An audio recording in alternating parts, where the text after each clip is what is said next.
Sidney Crosby and Evgeni Malkin reach milestones, but what are the projections for the rest of their career? We've got that, our women's hockey spotlight, and an exciting weekend of hockey ahead coming up next on the Locked On NHL podcast.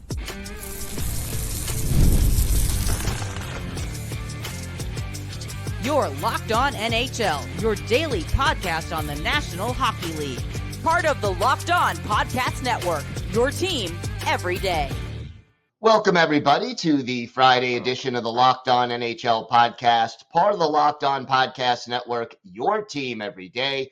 I want to thank everyone who makes Locked On NHL your first listen every day.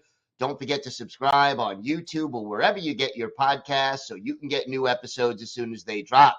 Today's episode is brought to you by FanDuel. Place your first $5 bet and you'll get started with $200 in bonus bets guaranteed.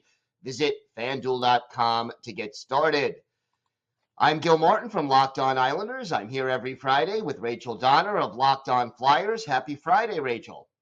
Happy Friday. Man, for both of us, I know it's a little painful to say good things about Pittsburgh Penguins, but we'll get through it. I promise. We will get through it. And if you're going to say nice things about Pittsburgh Penguins, certainly, even if you don't love them as fans of another team in their division, you got to have respect for guys like Sidney Crosby and Evgeni Malkin. They are all-time great players, and we have to give them their due.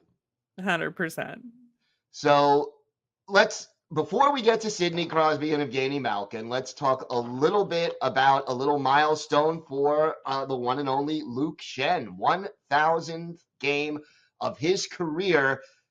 When did the Schenns get that old? How did that happen? I know, right? Braden is, of course, likely to hit that milestone later this season as well. And to me, they're still children. But I think for Luke, honestly, given, the rough start to his career in Toronto, I think him reaching this milestone is really an incredible achievement. I think there's a lot of people that doubted him as, a long-term NHL player. And I just think for him, it's got to feel tremendous to get to this point.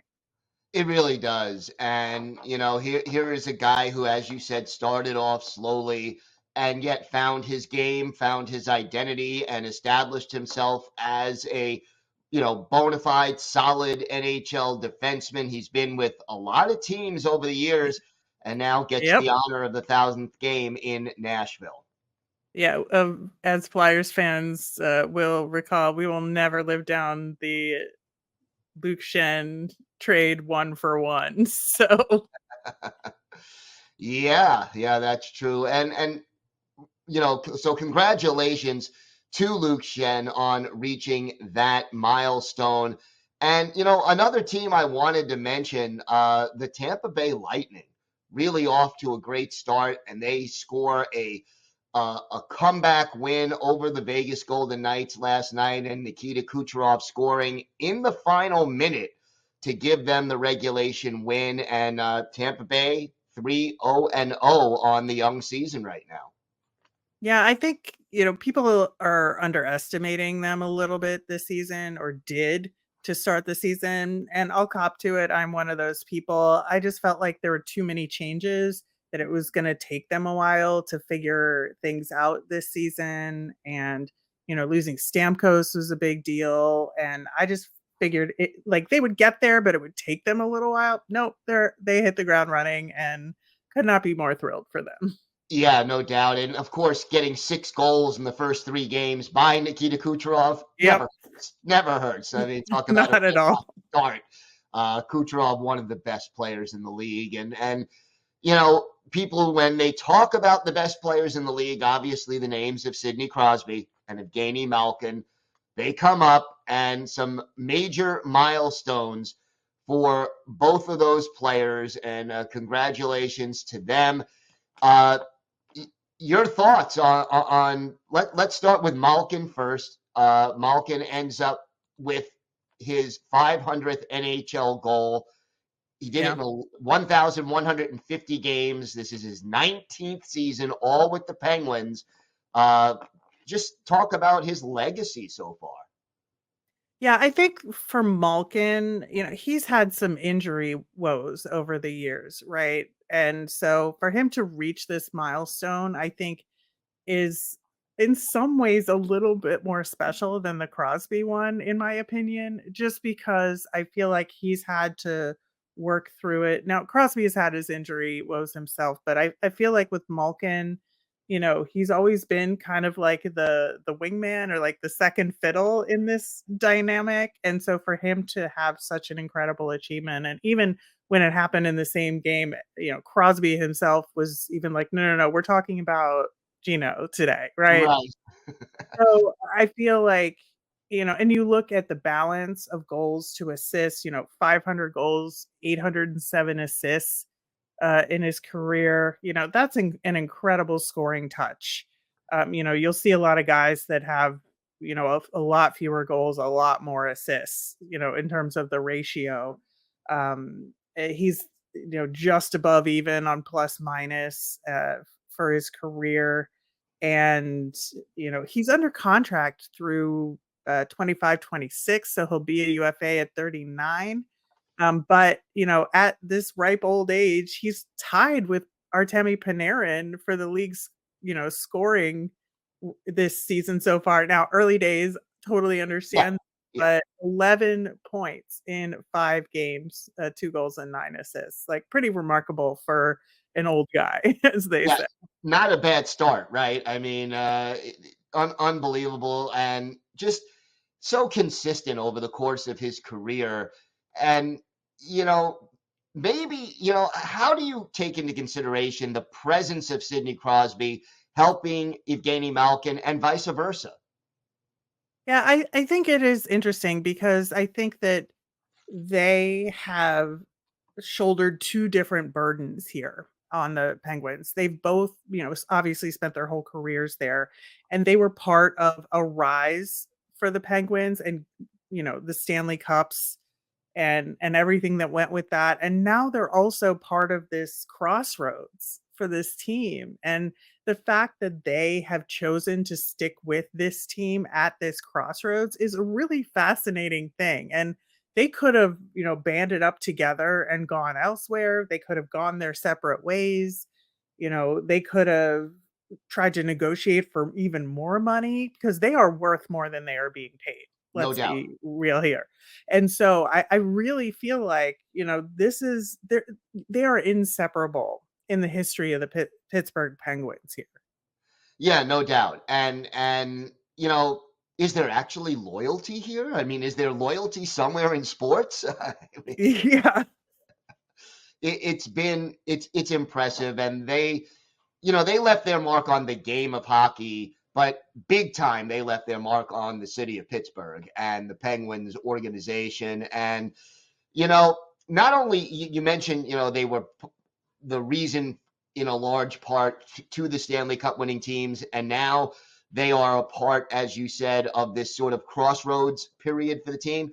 But they're kind of actually the reason for the crossroads decisions that this team has made, because the organization is going all in to try to get them another shot at a cup.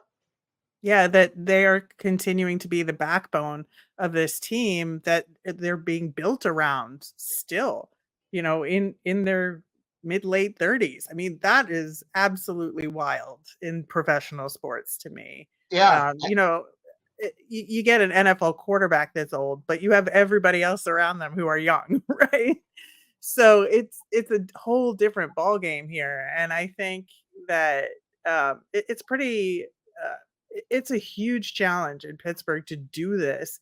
And I don't think it's going to change the legacy of these 2 guys, but I think it will be an asterisk in terms, like, if this doesn't work to some degree, if they don't make the playoffs, is there going to be they hung on too long discourse? Or not that they hung on too long as individual players, but did the Pens hold on too long to try and keep this going? Right. Yeah. And I think it's possible that they are holding on too long, but, from a franchise perspective, how do you move on from Sidney Crosby and Evgeni Malkin? It's so hard to imagine, right? Playing so well. I mean, it's not like they're putting up terrible numbers and not being productive. These guys are not the problem if the Penguins have a problem. Right. So Sidney Crosby was 12th in scoring in the NHL last season. Like, that's incredible for a Yeah. guy his age, even a superstar. Absolutely incredible. He's currently 27th in scoring early days, but still, really having an impact on the season thus far. He's got 6 points in 5 games, a goal and 5 assists. So that's like nothing to sneeze at here. And so it seems like he's not slowing down in terms of productivity. And, even last year he had, I think it was 94 points, if I remember correctly. Last year, if you look at who was 20th in scoring in the league, so he was 12th. But if you look at who was 20th, that's 88 points. I think you could really expect 75 to 80 points minimum from Crosby this year. Yeah, no question about it. So Sidney Crosby, Evgeni Malkin reaching milestones and at their ages still going strong. We have got a lot more to discuss on today's show. Erica Ayala will be joining us for our women's hockey spotlight, and we've got a great weekend of NHL action to preview ahead. All that and more still to come on today's Locked On NHL podcast. PrizePicks is the best place to get real money sports action. Join over 10 million users and sign up today. PrizePicks is the best way to win real money this football season. Which players are going off? Which ones aren't? Make your picks in less than 60 seconds and turn your sports opinions into real money all season long on PrizePicks. You can now win up to 100 times your money on PrizePicks with as little as 4 correct picks. PrizePicks invented the flex play, which means you can still cash out of your lineup even if it's not perfect. You can double your money even if one of your picks doesn't hit. And PrizePicks puts their members first, so all withdrawals are fast, safe, and secure. When my picks hit, I can get my money in as quick as 15 minutes. So download the app today. Use the code LOCKEDONNHL to get $50 instantly after you play your first $5 lineup. That's code LOCKEDONNHL on PrizePicks to get $50 instantly when you play $5. PrizePicks, run your game. It is time for our bi-weekly women's hockey spotlight, and that means we bring in Erica Ayala. Erica, welcome back to the show. Always a pleasure to have you here. And big news, the PWHL schedule is out. What stands out most from the schedule for you? Well, we talked about it on the last spotlight. We were wondering, right, Rachel, when the season might start, because we didn't really have any clear indication. Were they going to start a little bit closer to what we would consider a traditional hockey season, or were they going to start with what they did last year?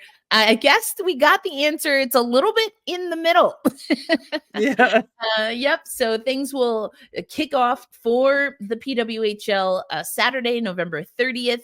Toronto will host the Boston Fleet. I think what also stands out to me, of course, is knowing that the Boston Fleet will host the Minnesota Frost on December 4th. So that will be the first time we get the rematch of the two teams that played in the first ever PWHL final. Of course, what also stands out is that they have names now, Gil. We have some new arenas for a lot of the teams.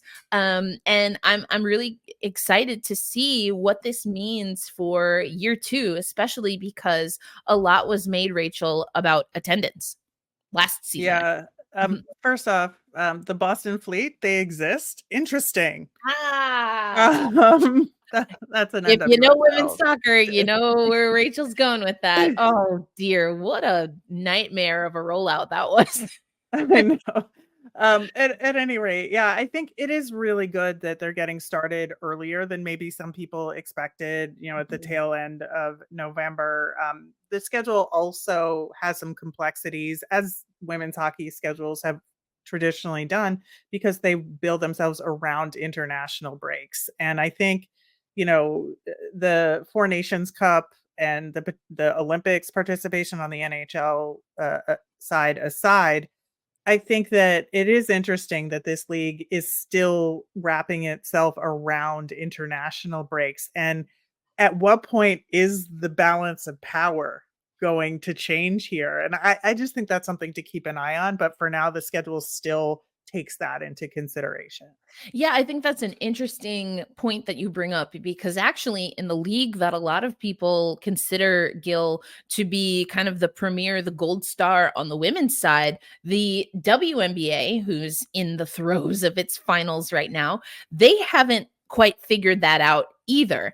And the answer, at least for the WNBA, has always been to, especially now with a prioritization clause, Gil, has been for them to prioritize domestic play, even for those players who come from outside of not just the United States, but basically North America overall. And that's something that has been in contention, especially as the WNBA, again, might be the gold star, but the other leagues have rapidly caught up to the WNBA and even surpassed them when it comes to salary. What do you think the players feel about that? What is their priority, or for most of them? Yeah, that's a really great question. I do think, especially because it's so early, that the PWHL is such a player-driven kind of movement that turned into a league, that they are still going to prioritize international play. Now, as things get more congested because women's sports is on, oh my goodness, broadcast TV, linear TV more often, they might have to be innovative with their schedule to hit broadcast windows, because unless we're going to start getting ESPN 23, which who knows, maybe that will be a thing. There's just not as much real estate now that people are taking women's sports in earnest and placing it on network TV. So it's going to be interesting. And also that might shift, because we've seen it shift again in the WNBA. We've seen it shift in the NWSL, which we were kind of clowning on a little bit ago. But the point is that the truth of it is, and it's always been the truth on the side of men's sports, it feels like, that there are very finite, limited amount of roster spots on international teams.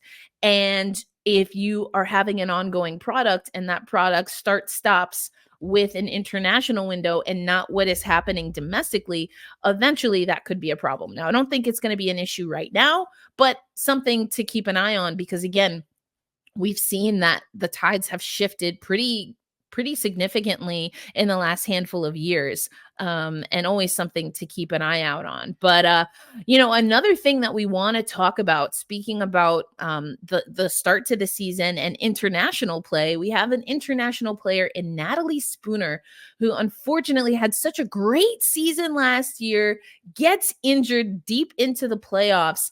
ACL, which is even a few years ago, that was the kiss of death for anyone. And in hockey, you kind of need your knees. You kind of need them. They're important. But we are hearing that Spooner, Rachel, is really aiming for that November 30th and to be ready for that game. The Toronto Scepters will be taking on, as I mentioned, the Boston Fleet at Coca-Cola Coliseum. Yeah, and she's just been a mainstay in women's hockey for forever. She goes back to the CWHL days. Yep. And I think that to have her continue to play this game even through this injury is remarkable.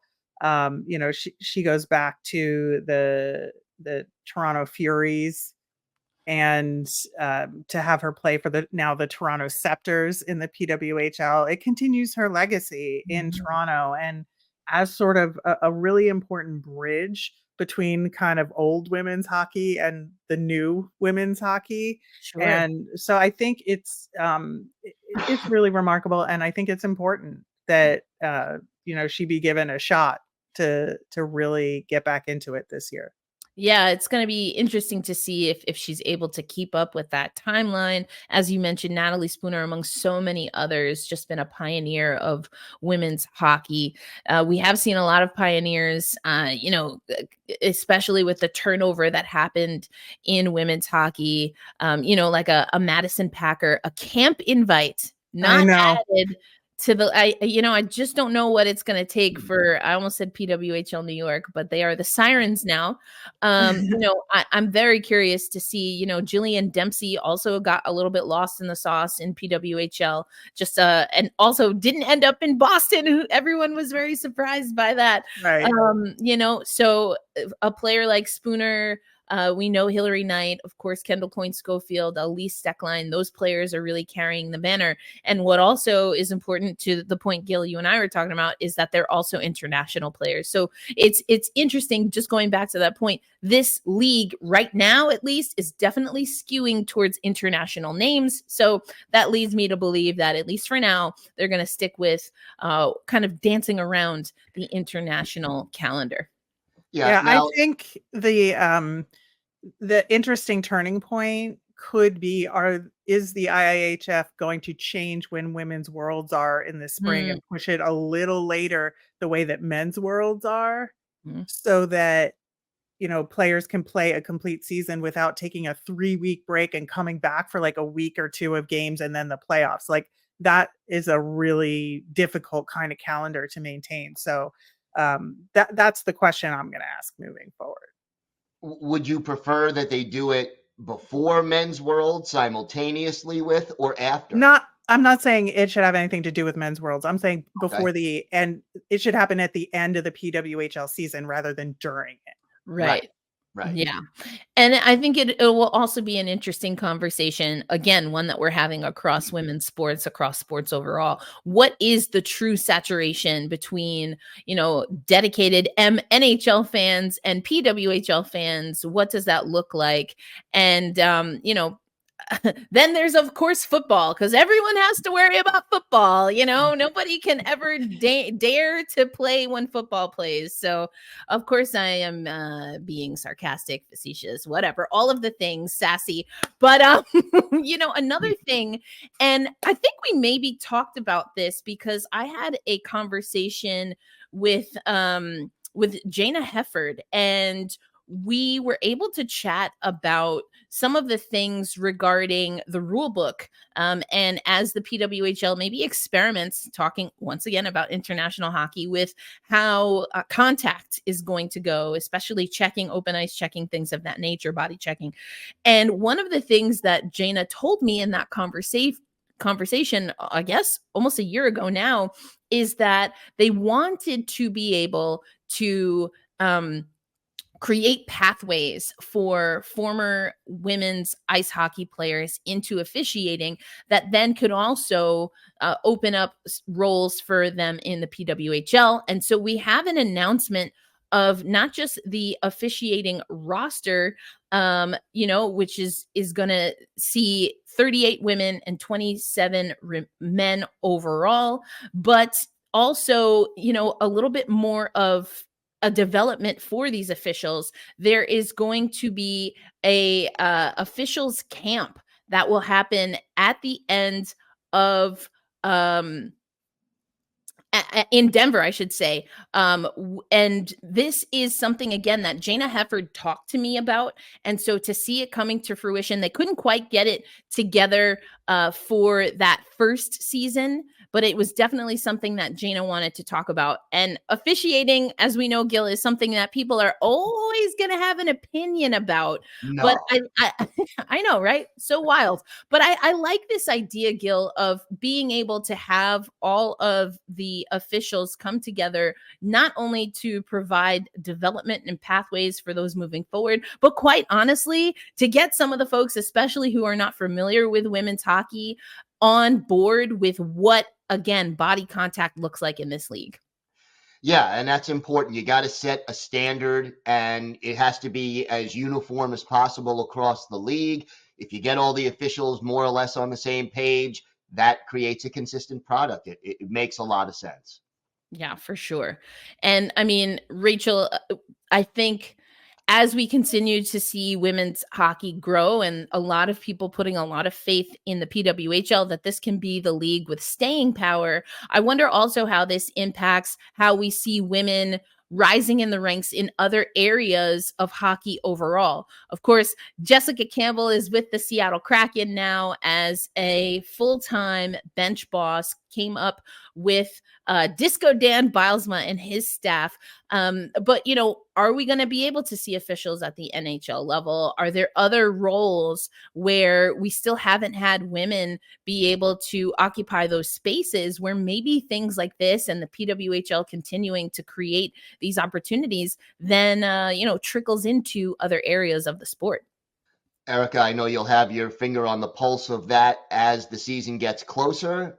Great talking a little women's hockey with you, and thank you very much. Thank you.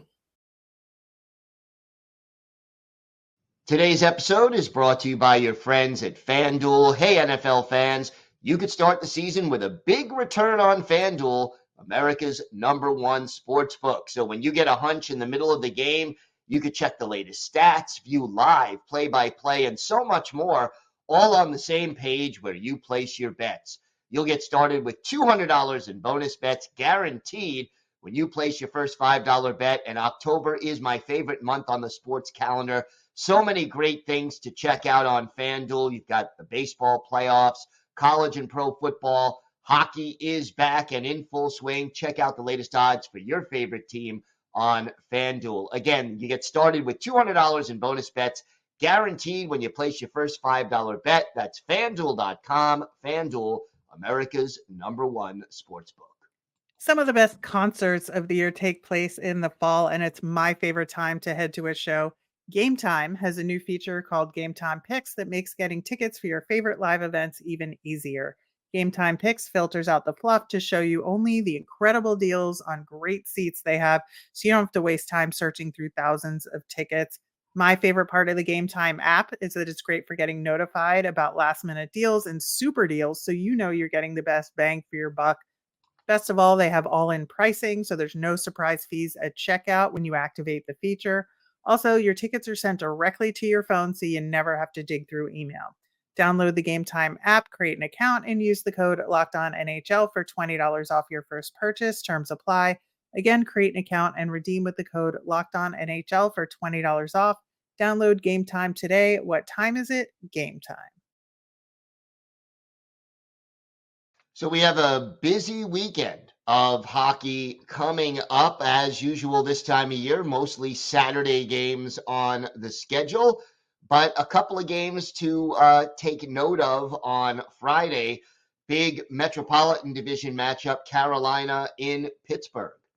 Yeah, we talked about Crosby and Malkin earlier in the show. Will they keep their scoring going? And like we said, this is a team in a crossroads. And in some ways, it is for Carolina as well, in terms of can they hold this together and maintain their position, near the top of the division. I think this will be a good early indicator game on that. Absolutely. We have the Sharks and the Jets, the West Side Story game. Also, My favorite. Yes, there you go. So are you a Jet all the way? I don't know. As the Sharks have a little bit of appeal as well, but the Jets in hockey land are off to a very good start to their season at 3-0, and the Sharks have not won a regulation game yet this season, so they'll be looking to get their first against a very tough team. No doubt about that. And then the struggling Colorado Avalanche, 0-4 on the season. They host the 2-1 Anaheim Ducks. Yeah, I think that this is going to be, it's at home. This is going to be a game that they'll want to win to make a statement that this was just an anomaly to start the season. A lot of high expectations in Colorado this year. And I think that, the Ducks are a beatable team and they should win this one. But I think, maybe a little bit of the panic mode starts to seep in if they can't get it done. Yeah, they've been missing a lot of players. That hasn't helped their cause, but it's time for Colorado to straighten things out. Another team that is struggling, playing in one of the Saturday matinees, the Nashville Predators, 0-4 on the season. They host the 1-3 Detroit Red Wings. Yeah, I think both teams are in a situation where they really need to get this win. I know Detroit has won that one game, but still, this is a big deal for them this season in terms of the Yzer plan and moving things forward. And getting off to a 1-3 start isn't exactly how you instill confidence. And the Preds made a huge number of big splashes this year. And so to get off to a rough start is a little difficult. Now, I think a lot of people would say, yeah, it's going to take some time for them to build chemistry and get it together. So I'm not worried about them yet, but they may be worried about themselves at this point. Yeah, you don't want to pile up too many early season losses. I do think they'll still be there and they will find their sweet spot. But right now, 0-4, don't want to fall too far behind. How about Edmonton in Dallas? Big matchup between two contenders out west. Yeah, I think, the Oilers are starting to get their groove right now. McDavid finally got a goal. So I think, they're okay. They're going to be fine. Going into Dallas against this tough team, Ottinger just signed his extension. They're in good shape there. So I think it'll be a fun game. I think so, too. Another fun game, Vegas visiting Florida to take on the defending Stanley Cup champions. I really feel like, I hate to make this pun here, but Vegas is a wild card this season. I really think so. I think they could play spoiler in a lot of ways. And going up against the defending Cup champions, I think it should be a fun game to see where these teams are. Your Flyers have their home opener. Finally, they host the Vancouver Canucks. Not an easy opponent. Your thoughts on that matchup? Well, they've already played each other once, so the season series is over in October, which is absolutely crazy. But also, thank God we have a 7 p.m. game Eastern. I'm kind of over these 10 p.m. games, so be able to watch hockey at a normal hour for once, and always love a good home opener in Philadelphia. So, but I do think it's an important game for the Flyers, just because that loss to the Kraken was a little difficult to swallow given how it kind of transpired with 3 quick goals from Seattle. So I think this will be a good opportunity to settle things down and finally be able to get the matchups you want for the first time this season. Yeah, home ice advantage always helps. Rangers and Maple Leafs in Toronto. Love this one. I think it's going to be really intense. I think it's going to be bitter, and I love every second of that. And here's a matchup I love. Boston visiting the Utah Hockey Club. Utah 3-1-1 on the young season. Yeah, I think, they're starting to show some cracks there. I think, there's a lot of adrenaline going into the opening of this season for them. And the beginning of any season is a little wild and things happen that you might not expect. And the Bruins are kind of like a slow and steady, we'll get there team right now. And so I think that, is this the time where Utah gets kind of an awakening here, or do they just thrive in that home environment and beat a really strong team in Boston? We shall see. And then quietly, the Calgary Flames are 4-0 on the season. They head down to Seattle to take on the Kraken. Yeah, the Flames are really interesting right now because I think they're just grinding teams down. Yeah. And it's a good strategy that's working for them. They're, a team with, frankly, not high expectations, and people can criticize the skill all you want. But if you can just put a cog in the neutral zone and not allow things to happen, drive guys to the outside, throw a lot of hits, block a lot of shots, you're going to come out with some wins here. And so far, they've done that 4 times. 3 games on Sunday. Pittsburgh visiting Winnipeg.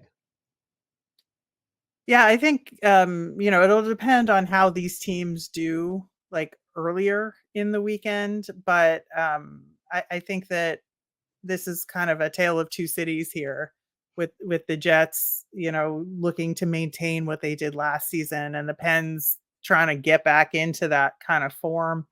So I think, it should be a really good game.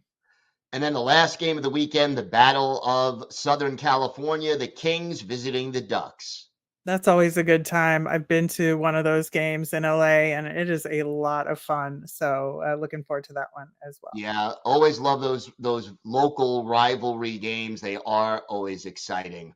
I want to thank you for making Locked On NHL your first listen today. For your second listen, find Locked On Fantasy Hockey. Become a fantasy hockey expert and get the edge over your league mates with daily tips from Steal and Flip. Find Locked On Fantasy Hockey on YouTube or wherever you listen to podcasts. It's part of the Locked On Podcast Network, your team every day.